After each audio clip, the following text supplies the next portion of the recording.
mengapa dan juga kenapa suplemen kesihatan ini diperlukan juga. Ya, adakah ianya dianggap sebagai ubat juga? Sebab ada yang kata suplemen itu bukan ubat, ada yang kata suplemen itu ubat. Sesungguhnya yang halal itu jelas dan yang haram itu juga jelas. Bagaimanapun di antara keduanya terdapat perkara yang tidak jelas, yang syubhah, yang mana ramai orang yang tidak mengetahuinya. Jadi ya seperti yang Ustaz maklumkan tadi, kita telah menerangkan bagaimana produk makanan, terutamanya produk makanan yang difortifikasi, membantu dalam proses pemulihan pesakit. Jadi pada malam ni kita nak sentuh sedikit berkenaan dengan produk suplemen pula. Jadi secara amnya kalau kita bercakap mengenai produk suplemen ni, seperti mana nama dia biasanya secara amnya digunakan sebagai tambahan suplemen.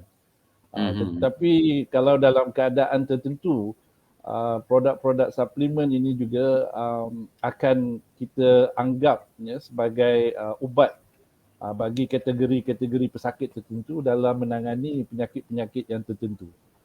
Saya boleh bagi contoh dalam keadaan yang biasanya kalau kita lihat dari segi zat besi, zat besi ni biasanya memang adalah dalam makanan kita, even yang kita ambil secara biasa dalam keadaan kita sehari-hari. Tapi ada juga zat besi yang telah diformulasikan yang boleh diambil sebagai suplemen.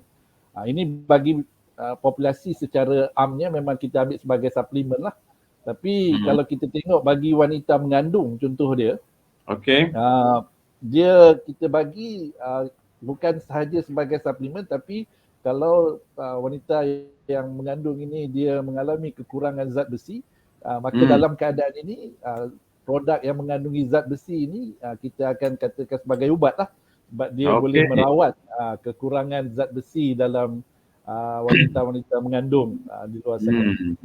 Jadi inilah contoh antara contoh yang kita kata dia suplemen, tapi dalam situasi tertentu boleh juga dianggap sebagai ubat dalam merawat penyakit tertentu. Pesakit-pesakit buah pinggang juga contoh dia yang menjalani dialisis secara tetap, dia dah mengalami kegagalan buah pinggang.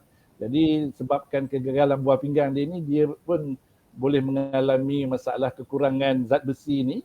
Jadi dalam kes yang ini juga kita boleh katakan bukan lagi sebagai setakat suplemen, zat besi juga digunakan sebagai obat dalam merawat apa yang kita katakan kekurangan zat besi dalam pesakit, pada pesakit dialisis ini contoh dia.